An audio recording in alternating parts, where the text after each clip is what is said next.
आज सरस्वती पूजा हटे। आज तू शपथ ल कि तू बड़ होखब तो जिंदगी में कबो नाशा ना करब। हाँ कबो कोनो नाशा ना करब। आगे तू बड़ होके पढ़ब और समाज खातिर अच्छा काम करब। शपथ लेते रहनू।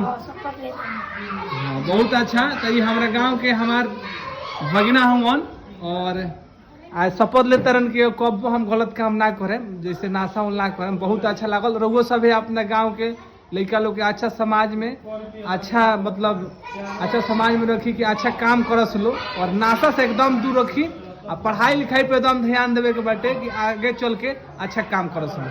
का ना करे के चाहिए? नाशा ना करे के चाहिए। एगो और के तरह तू कहे लटे कि जो पिएगा दारू उसकी बीवी लगाएगी झाड़ू। और अक्षर अक्षर क्या होगा? पत्ता पत्ता अक्षर होगा, शिवानी रस अक्षर होगा। तो साक्षर कब है? जब नाशा ना करें। जब नाशा ना रही लड़का मन से पढ़िए लो तब।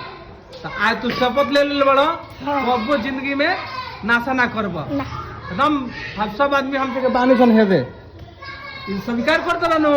नाशा ना करे कबो जिंदगी में मत करियो। खाली और कह दे कि का ना करे के चाहिए? नाशा ना करे के चाहिए। ठीक है।